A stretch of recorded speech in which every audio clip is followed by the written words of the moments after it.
Number देखिए, पहले number का आपको कमेंट करना है। यहाँ पे राइट आंसर क्या होगा, और यहाँ पर हमारे भी जवाब आ गया है।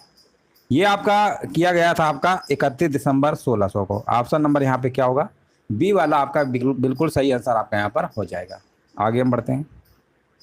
यहाँ पर देखिए आपको बताना है, भारतीय राष्ट्रीय आंदोलन के प्रारंभ से ही उग्र राष्ट्रवादियों का भी वर्ग था, इनमें से कौन शामिल नहीं था? है ना, इनमें से देखिए यहाँ पर राइट आंसर बताइए क्या होगा।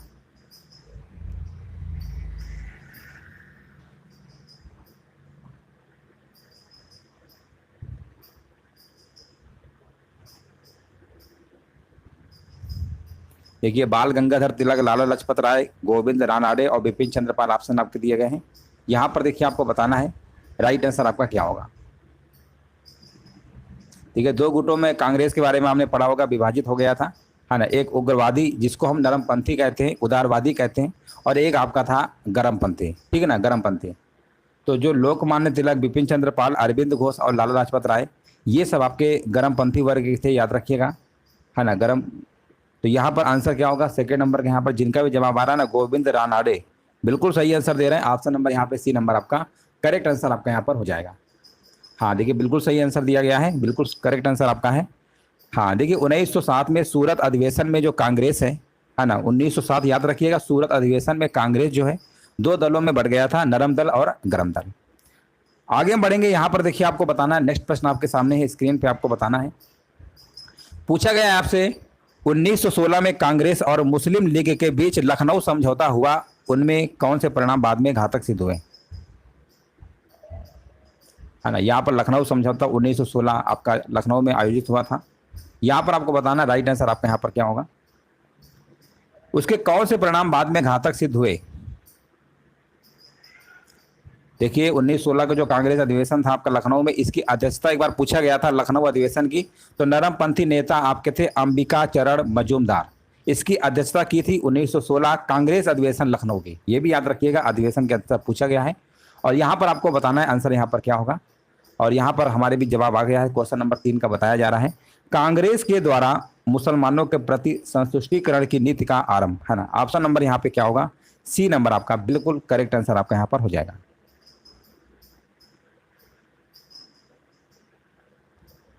चलिए आगे बढ़ते हैं। ऑप्शन नंबर सी आपका सही होगा। अगला प्रश्न बताइए। चलिए, यहां पर आपको बताना है, नेक्स्ट प्रश्न आपके सामने है, बताइए। व्यक्तिगत सत्याग्रह किस गवर्नर जनरल के काल में हुआ? देखिए, व्यक्तिगत सत्याग्रह पूछा गया है आपसे, है ना। यहां पर हमारे भी जवाब आ गया, 4 नंबर का कह रहे हैं।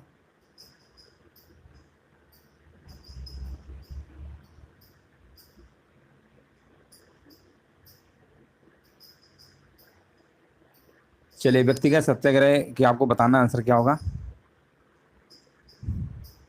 किसके जनरल काल में हुआ था? हाँ देखिए, यहाँ पर आपका बिल्कुल सही है। यहाँ पर 1939 को, है ना, उस समय भारत के कौन थे आपके वायसराय थे, लॉर्ड लिनलिथगो थे, याद रखिएगा, लॉर्ड लिनलिथगो। ऑप्शन नंबर यहाँ पे सी, जिनका भी जवाब आ रहा है, बिल्कुल सही है।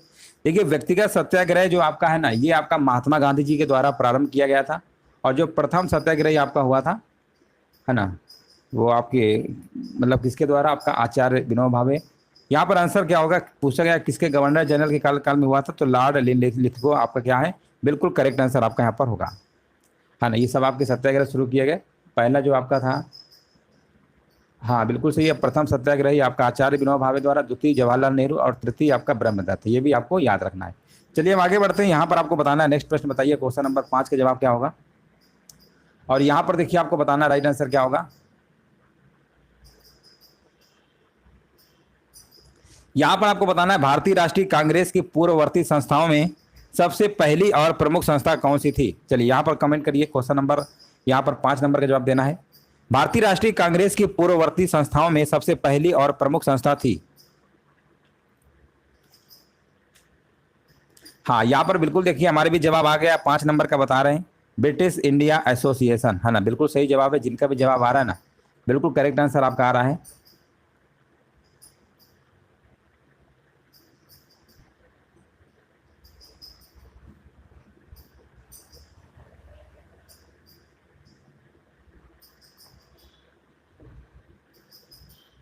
5 नंबर का सी नंबर आपका सही होगा।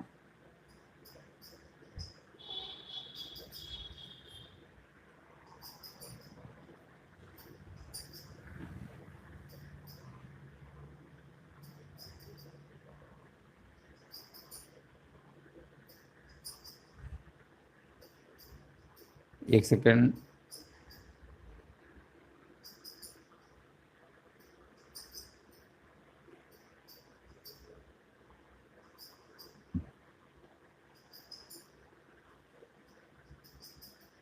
चलो आगे बढ़ते हैं।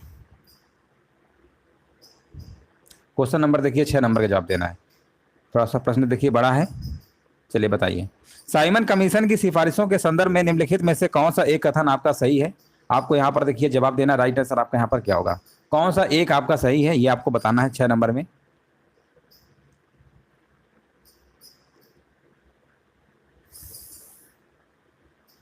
हाँ, यहाँ पर देखिए जो सही आपका होगा ये ऑप्शन नंबर आपका सी होगा। इसने केंद्र में द्विसदन विधायिका के उन्मूलन का सुझाव दिया था, ठीक है ना। साइमन कमीशन आपका भारत में 1988 में आता है और इसका विरोध भी काफी तेजी से किया जाता है। तो इसने केंद्र में द्विसदन विधायिका के उन्मूलन का सुझाव दिया, ऑप्शन नंबर सी आपका सही होगा। अगला प्रश्न आपको बताना है, Dadabhai Naoroji British House of Commons के लिए चुने जाने वाले पहले भारतीय कौन थे? उन्होंने किस पार्टी के टिकट पर चुनाव जीता?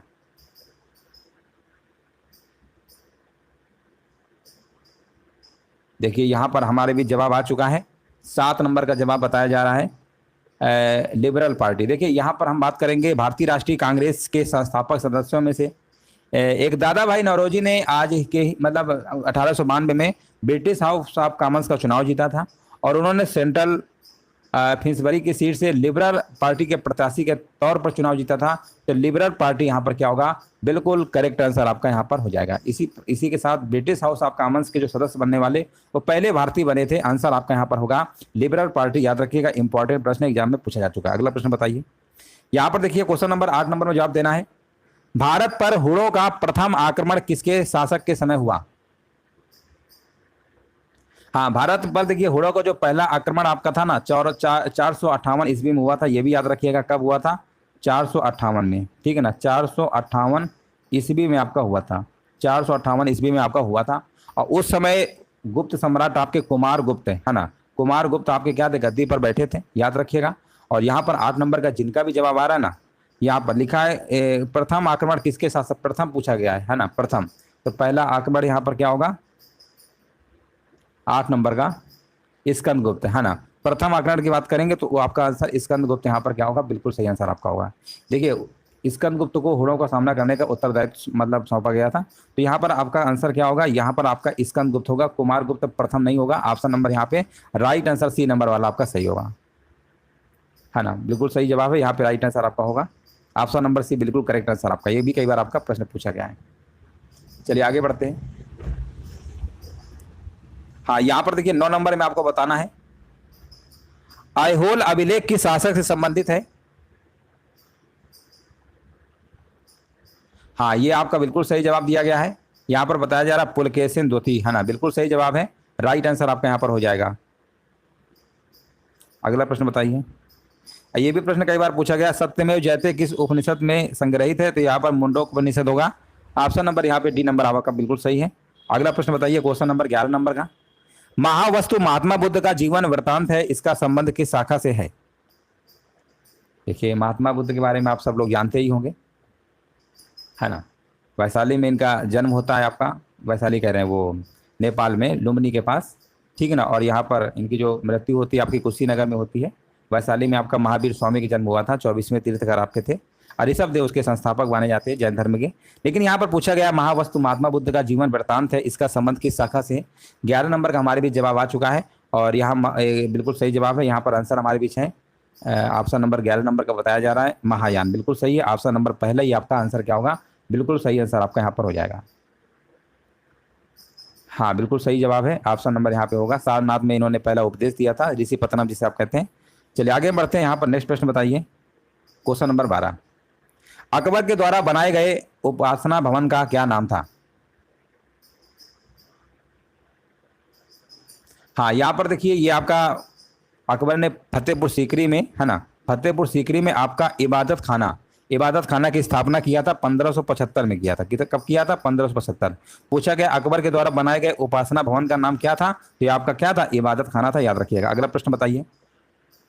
सुप्रसिद्ध संगीतकार तानसेन और बैजू बावरा किसके शासनकाल में सुविख्यात थे?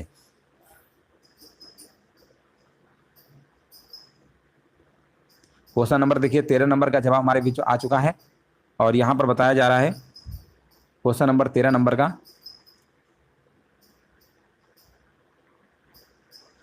हाँ बिल्कुल सही है, तानसेन जो आपके ना, ये आपका अकबर, बिल्कुल सही है, ऑप्शन नंबर सी होगा। अगला प्रश्न बताइए।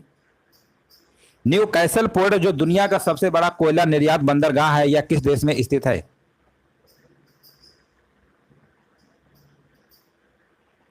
हाँ यहाँ पर बिल्कुल आंसर हमारे बीच दिया गया, 14 नंबर कह रहे हैं ऑस्ट्रेलिया में, बिल्कुल सही है। ऑस्ट्रेलिया की राजधानी कैनबरा है।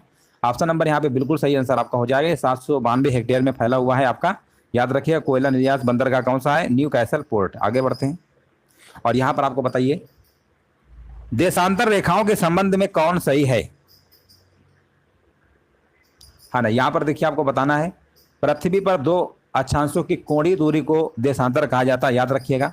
ये रेखाएं समांतर नहीं होती हैं। ये रेखाएं उत्तरी और दक्षिणी ध्रुव पर एक ही बिंदु पर मिल जाती हैं। ध्रुवों से विषुवत रेखा की ओर बढ़ने पर देशांतरों के बीच की दूरी भी आपकी बढ़ती जाती है। ये चीजें आपको मालूम होना चाहिए। तो यहाँ पर बताइए राइट आंसर क्या होगा, कौन सा सही है? कौन सही है 15 नंबर में? तो 15 नंबर में आपको जो लिखा ना, देशांतर के मध्य सर्वाधिक दूरी जो होती है विषुवत रेखा पर होती है, ये वाला आपका क्या बिल्कुल सही है। आंसर आपका यहाँ पर क्या होगा? विकल्प आपका डी नंबर, बिल्कुल करेक्ट आंसर आपका यहाँ पर होगा। अगला प्रश्न बताइए। ये रेखाएं समांतर नहीं होती, बोला ये रेखाएं समांतर होती हैं, गलत लिखा हुआ है। चलो आगे बढ़ते हैं। यहां पर देखिए आपको बताना है, नेक्स्ट प्रश्न आपका है, पूछा गया आपसे उत्तर से शुरू कर दक्षिण की ओर नीचे दी गई पहाड़ियों का सही अनुक्रम कौन सा है? और 16 नंबर में हमारे भी देखिए जवाब आ चुका है।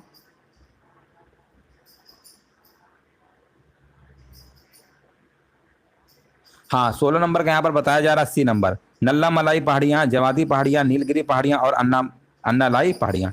आंसर जिनका भी जवाब आ रहा है ना, सी नंबर, सी नंबर वाला बिल्कुल सही जवाब है। अगला प्रश्न बताइए और यहां पर आपको बताना है निम्नलिखित में से कौन सी नदी अपने मार्ग बदलने के लिए प्रख्यात है? हाँ कोसी नदी अपना रास्ता बार बार बदलने के लिए प्रसिद्ध है और इसे बिहार का शोक है ना, बिहार का शोक किसे कहते हैं? कोसी नदी कहते हैं, है ना। तो यहाँ पर कोसी नदी क्या होगा? कोसी नदी देख लीजिए, जिनका भी जवाब आ रहा है बिल्कुल सही जवाब है। अगला प्रश्न बताइए और यहाँ पर 18 नंबर में आपको जवाब देना है। राइट आंसर बताइए क्या होगा।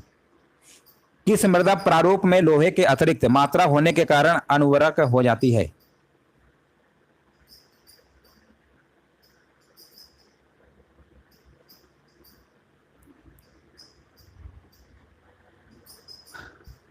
हाँ लैटराइट, बिल्कुल सही है। यहाँ पर लैटराइट आपका क्या होगा? बिल्कुल करेक्ट आंसर आपका यहाँ पर हो जाएगा। अगला प्रश्न बताइए। नेक्स्ट प्रश्न आपके सामने है, पूछा गया है प्रकाश के संबंध में कौन सा कथन सत्य है? हाँ ना, देखिए प्रकाश सभी को पता है एक सीधी रेखा में गमन करता है जब तक कि उसका मार्ग बाधित ना हो, ठीक है ना, ये आपको पता होगा। और प्रकाश दोहरी प्रकृति का होता है, ये भी जानते होंगे, है ना। ये तरंगों के साथ साथ कण की प्रकृति को भी दर्शाता है। प्रकाश एक अनुप्रस्थ तरंग होती है, पूछा गया कई बार प्रकाश क्या है? अनुप्रस्थ तरंग होती है, और जो ध्वनि होती है वो आपकी अनुदैर्ध्य तरंग होती है। ये दोनों में अंतर आप समझ लीजिएगा। और प्रकाश के जो तरंग के कण होते हैं वो संचरण की दिशा के लंबवत दिशा में कंपन करते हैं, ये भी आपको पता होगा। तो यहाँ पर अगर हम बात करेंगे 19 नंबर में, तो आप तो कहेंगे कि यहाँ पर तो आंसर जो होगा सभी के सभी सही है ना, सभी के सभी सही है, बिल्कुल सही बात है। ये विद्युत चुंबकीय तरंग है, ये कण की प्रकृति है, ऊर्जा का रूप है, बिल्कुल सही है। आगे बढ़ते हैं और यहाँ पर आपको बताना 20 नंबर में बायोगैस संयंत्र में निम्नलिखित में से कौन सी प्रक्रिया होती है? बायोगैस संयंत्र में आपकी जो प्रक्रिया होती है किण्वन प्रक्रिया होती है, कई बार पूछा गया है, किण्वन प्रक्रिया होती है, याद रखिएगा। आंसर आपका यहाँ पर क्या होगा? राइट आंसर आपका हो जाएगा।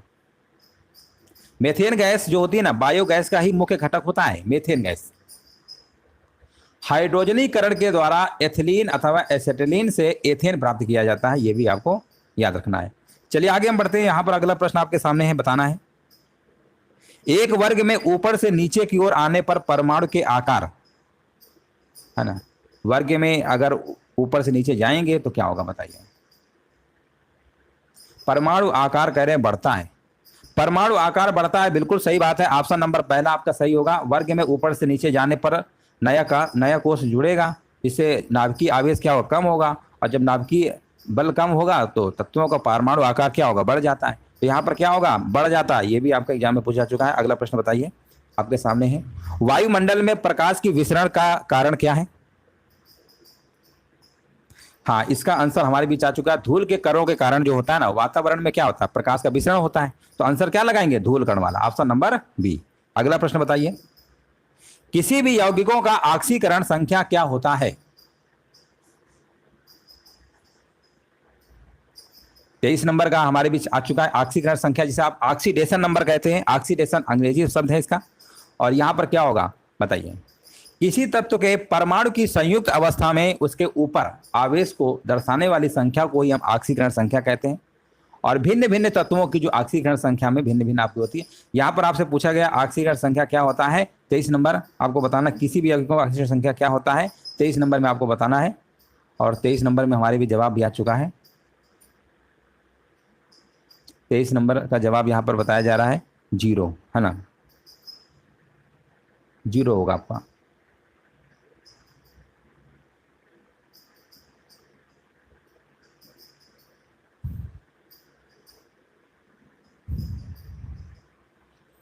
यहाँ पर 0 आपका सही होगा। अगला प्रश्न बताइए, 24 नंबर, सर्प विषरोधी सुई किस तत्व का एक यौगिक है। हाँ, यहाँ पर देखिए सर्प आपका है, आंसर बताना है यहाँ पर क्या होगा। 24 नंबर का जवाब यहाँ पर आपका हो जाएगा, यहाँ पर स्वर्ण यौगिक, ऑप्शन नंबर ए होगा। अगला प्रश्न बताइए, यहाँ पर आपको बताना है दाब का विमीय सूत्र है। देखिए दाब बराबर होता है बल बटे क्षेत्रफल होता है। बल का क्या होता है, ml/t-2 होता है। एल स्क्वायर नीचे है, ऊपर जाएगा तो क्या बचेगा, ml-1 हो जाएगा, t-2 हो जाएगा। ml-1 t-2 कहाँ लिखा हुआ है, 25 नंबर का बी होगा, है ना। दाब बराबर क्या होता है, बल बटे क्षेत्रफल होता है ना, बल बटे क्या होता है, एरिया होता है। आगे हम बढ़ते हैं, जैव शैल यहाँ पर क्या आपको बताना है 26 नंबर में। जैव शैल क्या है 26 नंबर, तो ये आपका एक तरीके से कोयला होता है। अगला प्रश्न बताइए, याददाश्त का संबंध मस्तिष्क के निम्न में से किस भाग से है। हाँ, यहाँ पर सेरेब्रम बता रहे हैं, बिल्कुल सही है। सेरेब्रम आपका एक मस्तिष्क का हिस्सा ही होता है ना। आगे बढ़ते हैं, यहाँ पर बताइए, नेक्स्ट प्रश्न आपके सामने 28 नंबर है।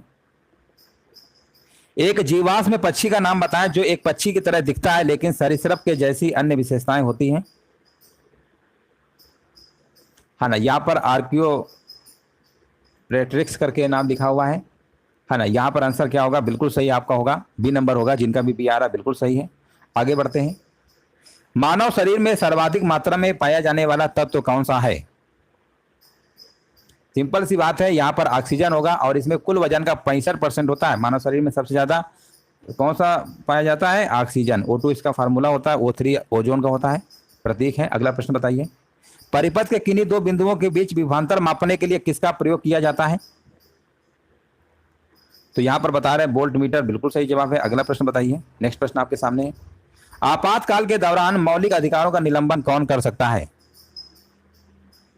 हाँ, संविधान का आर्टिकल नंबर आपका बताइए कौन सा है। अब आप कहेंगे कि आर्टिकल नंबर आपका 359 में तो भारत के राष्ट्रपति के द्वारा है, लेकिन अनुच्छेद देखिए, अनुच्छेद 20 और 21 को छोड़कर, है ना, 20 और 21 नहीं होता है, बाकी सब आपके निलंबित हो जाते हैं। तो यहाँ पर आंसर क्या होगा, 31 नंबर का यहाँ पर क्या होगा, भारत के राष्ट्रपति के द्वारा, ठीक है ना, भारत के राष्ट्रपति के द्वारा। आगे हम बढ़ते हैं, 20 और 21 नहीं होता है, बाकी सब हो जाते हैं। आगे बढ़ते हैं, प्राक्कलन समिति के सदस्यों का कार्यकाल कितने वर्ष का होता है। हाँ, यहाँ पर होता है, इनका कार्यकाल बताइए, सभी लोग कमेंट करिए। 32 का जवाब क्या होगा, ए नंबर, बिल्कुल सही जवाब है, 1 वर्ष होता है। अगला प्रश्न बताइए, निम्नलिखित में से किसके अनुमोदन से भारत की संचित निधि से पैसा निकाला जाता है। भारत की संसद, बिल्कुल सही है, भारत की संसद यहाँ पे सही है। अगला प्रश्न बताइए, भारतीय संविधान में विधि के समक्ष समता किस देश के संविधान से लिया गया है। और यहां पर हमारे भी जवाब आ गया है, कह रहे हैं 34 नंबर का, कह रहे हैं डी नंबर, ब्रिटेन के संविधान से, बिल्कुल सही है ना। यहाँ पर विधि के समझ समानता जो है ब्रिटिश संविधान से आपका लिया गया है। आगे बढ़ते हैं, विधि के समय समता का अधिकार आप पढ़ते नहीं है, उसमें क्या बोलते हैं 14 से 18 आर्टिकल में है। आगे बढ़ते हैं, नेक्स्ट प्रश्न बताइए। अब संविधान संशोधन आर्टिकल 368 भाग नंबर कौन सा है? भाग नंबर आप कहेंगे तो आपका भाग नंबर 20 में है। आगे बढ़ते हैं, सूची फर्स्ट और सूची सेकंड को क्या करना है? सुमेलित करना है, मिलान करना है। चलिए यहाँ पर मिलान करिए। देखिए दल बदल वाला हमने आपको बताया है, कई बार बताया है। दल बदल, दा से दा, दा से कहाँ है? दा से 10वीं है ना, दा है, यहाँ भी दा हो गया, मैच कर गया। तो ये तो कन्फर्म हो गया ना कि बी का पहला होगा। अब बी का पहला देखो सिर्फ यही लिखा है, तो इसका मतलब ऑप्शन कौन सा मार देंगे? 2143, 2143। देखिए 2143 सभी का आंसर आ रहा है। 36 का बी, उम्मीद है आ रहा होगा। चलो आगे बढ़ते हैं, 2143। आगे बढ़ते हैं, नेक्स्ट प्रश्न आपके सामने है, और ये भी आपको प्रश्न आपको बताना है आंसर क्या होगा। चार्टर एक्ट के बारे में आप पढ़े ही होंगे, है ना। यहाँ पर बताइए आंसर क्या होगा।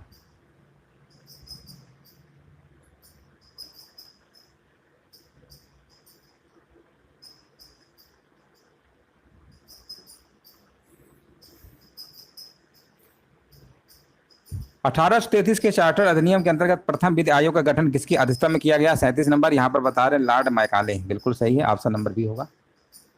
आगे बढ़ते हैं, 37 का बी होगा। यहाँ पर बताइए इनमें से कौन सी औषधि क्रांति प्याज और झींगा उत्पादन से? तो कह रहे हैं गुलाबी क्रांति है, बिल्कुल सही है। आगे बढ़ते हैं, 39 नंबर बताइए। निम्नलिखित में से किन दो संस्थानों को ब्रेटन वुड्स जुड़वा के नाम से जाना जाता है? ये आईएमएफ और विश्व बैंक को ब्रेटन वुड्स जुड़वा के रूप में जाना जाता है। आईएमएफ और विश्व बैंक दोनों याद रखिएगा, है ना। आईएमएफ क्या होता है? अंतर्राष्ट्रीय मुद्रा कोष होता है ना आपका। चलो आगे बढ़ते हैं, अंतर्राष्ट्रीय मुद्रा कोष है और कौन सा है आपका है? विश्व बैंक, दोनों को। ठीक है, आगे बढ़ते हैं। यहाँ पर ऑप्शन टिक कर दे रहे हैं, ये वाला सी नंबर। 40 नंबर आपके सामने बताइए, किस वर्ष भारतीय रिजर्व बैंक का राष्ट्रीयकरण किया गया था?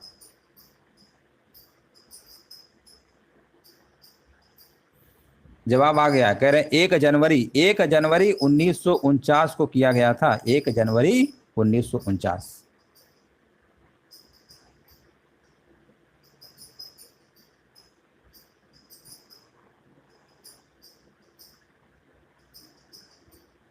है ना। चलो आगे बढ़ते हैं। हाँ हाँ बिल्कुल सही, आगे बढ़ते हैं। हिंदू राष्ट्र का विचार मूलतः किसका है? हिंदू राष्ट्र का जो विचार है मूलतः किसका है? तो यहां पर हमारे भी जवाब आ चुका है। बहुत बढ़िया, बिल्कुल सही जवाब दिया गया है। ऑप्शन नंबर 41 का कह रहे हैं वीडी सावरकर। वीडी सावरकर जानते ही होंगे, विनायक दामोदर सावरकर, इनका पूरा नाम क्या था? विनायक दामोदर सावरकर। आगे बढ़ते हैं, यहां पर बताइए, नेक्स्ट प्रश्न आपके सामने है, भारत में आयकर है, भारत में आयकर क्या है बताइए। 42 नंबर का जवाब आ गया है, कह रहे हैं प्रत्यक्ष और क्या है? प्रगतिशील, है ना। ऑप्शन नंबर बी लगाएंगे। अगला प्रश्न बताइए, ये तो हमने बहुत बार बताया, कुचिपुड़ी आंध्र प्रदेश। अगला प्रश्न बताइए, हिमानी उत्तम पर्व का संबंध किस खेल से है? हाँ ना, यहां पर देखिए आपको बताना है। हाँ देखिए यहां पर आंसर क्या होगा, देखिए हिमानी जो क्या कहते हैं, उत्तम लिखा है इसमें।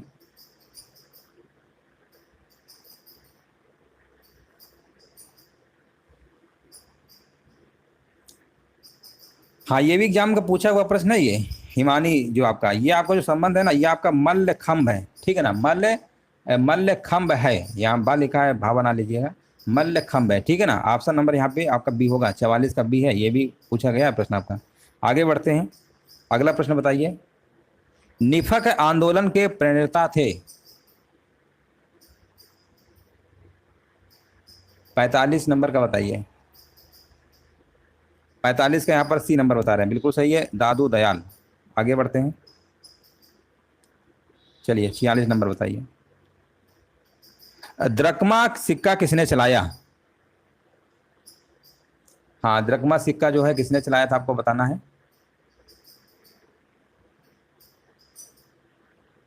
ये आपका ग्रीक, है ना। ऑप्शन नंबर आपका ए नंबर आपको सही होगा। आगे बढ़ते हैं, यहाँ पर बताइए, बाढ़ के दौरान हर वर्ष नए एलुवियम का जमाव जो मिट्टी की उर्वरता को बढ़ाता है,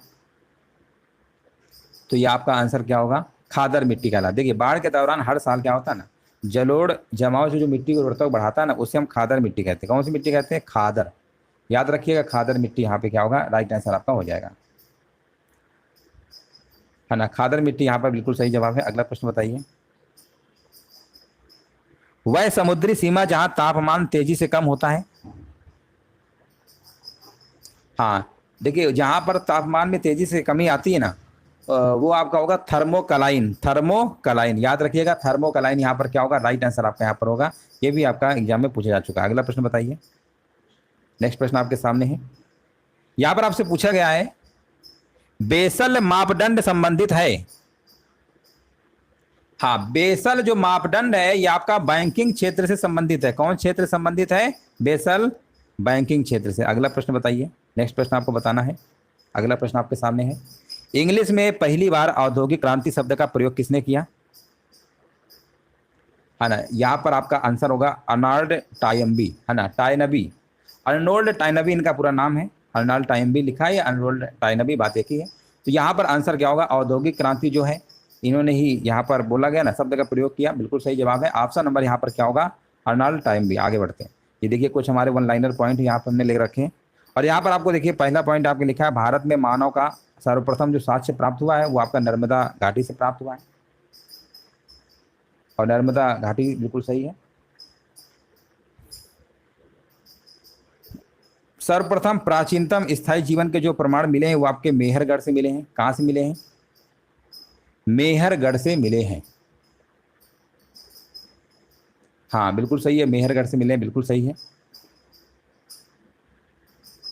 मेहरगढ़ है कहाँ? पाकिस्तान में, बलूचिस्तान के यहाँ पर वहीं पर पास स्थित है मेहरगढ़, पाकिस्तान में, ठीक है ना। मेहरगढ़ पाकिस्तान में, याद रखिएगा। आगे बढ़ते हैं। अगला प्रश्न आपका देखिए यहाँ पर लिखा, एक ही कब्र से 3 मानव कंकाल के अवशेष मिले हैं दमदमा से। गर्द आवास के जो साक्ष्य प्राप्त हुए हैं ये आपके बुर्ज होम से। मानव के साथ कुत्तों को दफनाने का जो साक्ष्य प्राप्त हुआ है ये भी बुर्ज होम से प्राप्त हुआ है। जूता हुआ खेत, बहुत बार एग्जाम में पूछा गया है। जूता हुआ खेत के साक्ष्य प्राप्त हुए कालीबंगा से प्राप्त हुए हैं। जूते हुए खेत के साक्ष्य कहाँ से प्राप्त हुए हैं? हाँ ये बहुत बार पूछा गया, कालीबंगा, यहाँ पे बिल्कुल सही है। और कालीबंगा राजस्थान है ना, गंगा नदी किनारे स्थित है, राजस्थान के पास, गंगानगर जिला पड़ता वहाँ, तो राजस्थान। कालीबंगा बिल्कुल सही है, कालीबंगा यहाँ पे मतलब राइट आंसर है, कई बार पूछा गया है। अगला प्रश्न बताइए, है ना। सिंधु घाटी सभ्यता का सबसे बड़ा अगर स्थल की बात करते हैं तो राखीगढ़ी, हरियाणा। अग्निकुंड का साक्ष्य प्राप्त हुआ है, अग्निकुंड की बात करेंगे कालीबंगन और लोथल से। युग में समाधियां का प्रमाण प्राप्त हुआ है कालीबंगन और लोथल से। नक्काशीदार ईंटों का जो प्रयोग है ये साक्ष्य प्राप्त हुआ है, ये भी कालीबंगन से। देखिए कालीबंगन से बहुत कुछ प्राप्त हुआ है। नर्तकी की कांस्य मूर्ति का जो साक्ष्य प्राप्त हुआ, नर्तकी की अगर हम बात करते हैं तो यहाँ पर आंसर क्या लगाएंगे, मोहनजोदड़ो से। शव को दफनाने की जो प्रथा का प्रचलन था ये हड़प्पा में था आपका। शवों को जलाने की जो प्रथा का प्रचलन था आपका, ये कहाँ पर था, मोहनजोदड़ो में था। देखो यहाँ पर समझ लो, कंफ्यूजन होना नहीं चाहिए। दफनाने की बात करेंगे हड़प्पा और जलाने की बात करेंगे तो मोहनजोदड़ो, दोनों का डिफरेंस समझ लीजिए। 3 मुख वाले देवता की मूर्ति प्राप्त हुई है मोहनजोदड़ो से। मिट्टी द्वारा निर्मित हल का साक्ष्य प्राप्त हुआ है, मिट्टी द्वारा निर्मित हल का साक्ष्य प्राप्त हुआ है बनावली से। उन्नत जल प्रबंधन का साक्ष्य प्राप्त हुआ है धौलावीरा से, धौलावीरा गुजरात में। और अगला है आपका शैलकृत स्थापत्य के प्राचीनतम प्रमाण प्राप्त हुए हैं धौलावीरा से। वैसा हड़प्पा कालीन स्थल जो 3 भागों में विभक्त था धौलावीरा से, ये भी हमने बताया कई बार, 3 भागों में विभक्त था, ये भी हमने आपको बताया है। कृषि का प्रथम साक्ष्य प्राप्त हुआ मेहरगढ़ से, कृषि का प्रथम साक्ष्य मेहरगढ़ से। जुते हुए खेत आपका कालीबंगन। चावल का प्राचीनतम साक्ष्य प्राप्त हुआ है कोल्ड हवा से। आग का आविष्कार हुआ था पूरा पाषाण काल में। पहिए का आविष्कार हुआ था नवपाषाण काल में। मानव द्वारा सर्वप्रथम जो आपका अनाज था जौ था। मानव द्वारा सर्वप्रथम प्रयोग में लाया गया धातु तांबा था। राष्ट्रीय मानव संग्रहालय स्थल है कहाँ, भोपाल में, मध्य प्रदेश की राजधानी है। सिंधु सभ्यता के प्रमुख बंदरगाह आपके थे लोथल और कोटदा थे आपके। हड़प्पा एवं मोहनजोदड़ो को संयुक्त जुड़वा राजधानी कहा है, ये किसने कहा है, पिगट ने कहा है। ये कुछ आपके वन लाइनर पॉइंट थे जो कि आपके हड़प्पा से संबंधित, आपके सिंधु घाटी संबंधित थे, आपके इंपॉर्टेंट थे। और ये जो क्लास है आपकी यहाँ पर सुबह चलती है डेली, 50 प्रश्नों के यहाँ पर प्रश्न आपको लाए जाते हैं ताकि तैयारी जो है आपकी और अच्छी आपकी हो सके। उम्मीद है सेशन अच्छा